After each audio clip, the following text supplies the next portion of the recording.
Hello students, welcome to Amar tuition classes. आज हम process costing में जो हमारा चैप्टर चल रहा है उसमें क्वेश्चन नंबर 26 देखेंगे। आइए पहले क्वेश्चन रीड कर लेते हैं।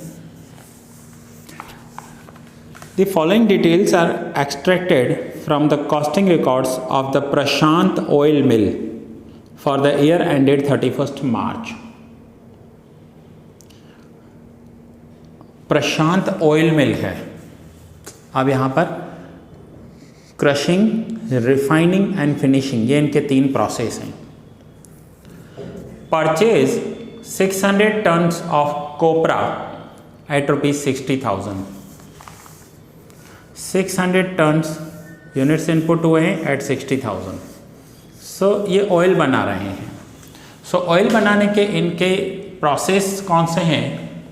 एक है क्रशिंग, क्रश किया जाता है पहले। उसके बाद सेकंड प्रोसेस है इनका रिफाइनिंग एंड थर्ड प्रोसेस है फिनिशिंग, ऑयल को फिनिश किया जाता है। Now crushing, refining and finishing के एक्सपेंडिचर्स दिए हुए हैं। So labour 20,000, electric power 5,000, steam 2,000, sundry materials 4,000 and factory expense 6,000। ये सारे के सारे एक्सपेंसेस जो हैं हमें बुक में दिए हुए हैं। अब ये क्रशिंग के एक्सपेंसेस हैं सेम। अब हमें रिफाइनिंग के एक्सपेंसेस दिए हुए हैं। तो अब हम ये सब क्रशिंग में भी करेंगे, रिफाइनिंग में भी सेम। तो रिफाइनिंग में पहले क्रशिंग में से रिफाइनिंग प्रोसेस में ट्रांसफ़र होंगे। तब तक हम एक्सपेंडिचर्स लिख लेते हैं। कौन से एक्सपेंडिचर्स हैं? Labour 15,000, power 3,000, steam 1,000, sundry material 2,000 and factory expense 5,000। Finishing में 10,000, labour power 1,000, steam 500, material 1,000, factory expense 3,000 and cost of cask means जब ये पैक किए जाते हैं तो जो बॉक्स होते हैं या जिस बॉटल्स में पैक करना होगा दैट इज़ 20,000। अब इतने एक्सपेंसेस तो हमें सीधे सीधे दिए हुए थे। Next, crude oil processed 400 tons. तो ये रहा 400 क्रूड ऑयल प्रोसेस हुआ है। रिफाइनिंग ऑयल प्रोड्यूस 300 टन्स, ये 300 रिफाइनिंग प्रोसेस हुआ है। And after refining oil produced 280, तो ये 280 फिनिश्ड गुड्स है। आफ्टर रिफाइनिंग फिनिश्ड 280, तो ये तीनों के प्रोडक्शंस भी दिए हुए हैं। कोपरा साक्स सोल्ड फॉर 10,000। अब ये जिसमें इनके पास ये क्रशिंग के लिए मटेरियल आता होगा, कोपरा आता होगा, वो जो बॉक्सेस हैं, वो जो बोरे हैं जिसमें वो आता है, वो इन्होंने सेल कर दिए हैं। सो बाय कैश यूनिट्स 00 ₹10,000 मिले उसमें से। समझिए कोकोनट ऑयल बनाते हैं और जो कोकोनट हैं, जो नारियल है, वो इन्हें बोरे में पैक होकर आता है। तो अब उस बोरे में से ऑयल बनाकर ये प्रोड्यूस करेंगे तो ऑयल को तो ये बॉटल्स में पैक करके बेचेंगे, लेकिन वो जो नारियल के खाली बोरे होते हैं, खाली जो बैग्स होती हैं, बोरियां होती हैं, वो तो सेल होंगी, स्क्रैप में सेल होंगी। So units 00 amount 10,000। फिर आगे दिया हुआ है 170 tons copra residue sold for 5,000। अब देखो, किसी भी प्रोडक्ट में से जब ऑयल निकाला जाता है, जूस निकाला जाता है, तो वो 100% नहीं निकलता।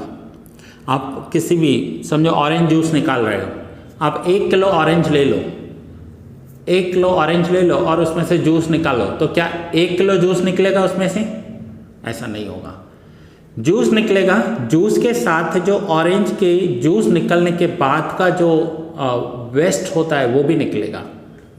सेम कोकोनट ऑयल में भी ऐसा होगा। नारियल तेल में से जब ऑयल बनाते हैं तो उसे क्रश करके ऑयल निकाला जाता है और ऑयल निकालने के बाद जो भी वेस्टेज बचा वो 170 टन्स था, जो इन्होंने 5,000 रुपीज़ में सेल कर दिया।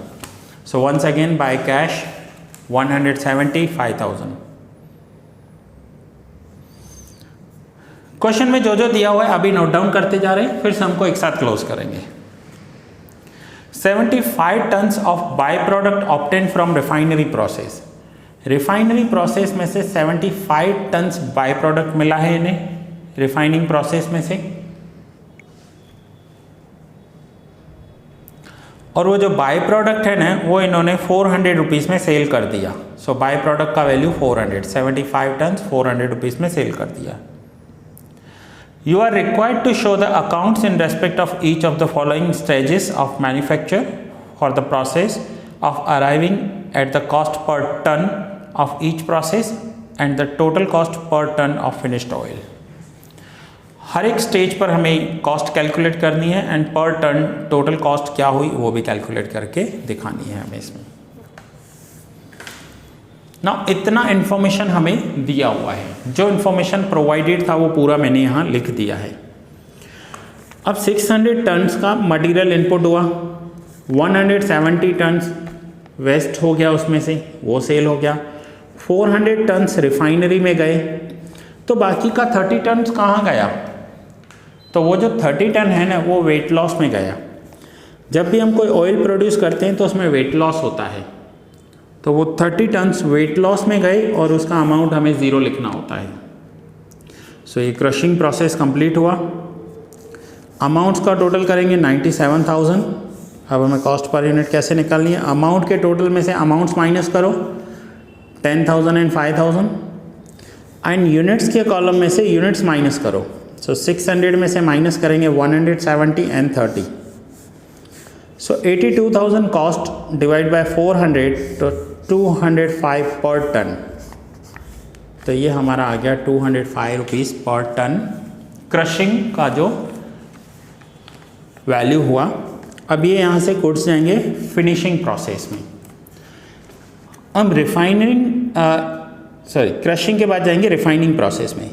अब क्रश होकर रिफाइन होने जा रहे हैं तो यहाँ लिखेंगे बाय रिफाइनिंग, यहाँ लिखेंगे टू क्रशिंग 482,000। अब रिफाइनिंग में तो सारी वैल्यूज ऑलरेडी दी हुई हैं। सो रिफाइनिंग का कॉस्ट पर यूनिट कैलकुलेट करना है अब हमें। सो रिफाइनिंग का कॉस्ट पर यूनिट यहाँ कैलकुलेट किया हुआ है, नीचे देख सकते हैं आप। ये रिफाइनिंग का कॉस्ट पर यूनिट है। टोटल है 1,08,000। अमाउंट में से अमाउंट माइनस करेंगे -400। यूनिट्स का टोटल है 400। यूनिट्स में से यूनिट्स माइनस करेंगे -75 -25। अब अगर 400 इनपुट हुए, 75 का बाय प्रोडक्ट है, 300 नेक्स्ट प्रोसेस में गए, तो 25 का वंस अगेन वेट लॉस आ गया यहाँ पर। सो ये है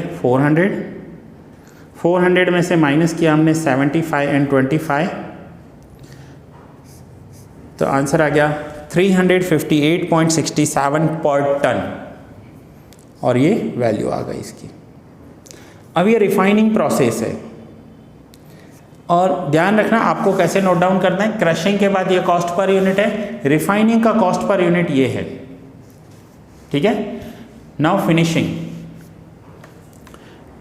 300 यूनिट्स फिनिश स्टॉक होने के लिए आ गए। 300 वैल्यू है 107600। अब 300 इनपुट हुए और 280 आउटपुट हुए, कहाँ गए बाकी के यूनिट्स? Weight loss 20। अब टोटल करेंगे 300 -20, आंसर आएगा 280। अमाउंट का टोटल करेंगे, उसमें से 0 माइनस करेंगे, सो ये आएगा 143,100। नाउ अब हमें फिनिशिंग का अगर कॉस्ट पर यूनिट कैलकुलेट करना होगा, सो हम क्या करेंगे, 143,100 को डिवाइड करेंगे 280 से। कॉस्ट पर यूनिट कैसे कैलकुलेट होगा, ध्यान देना, मैं यहाँ पर करके दिखा रहा हूँ आपको।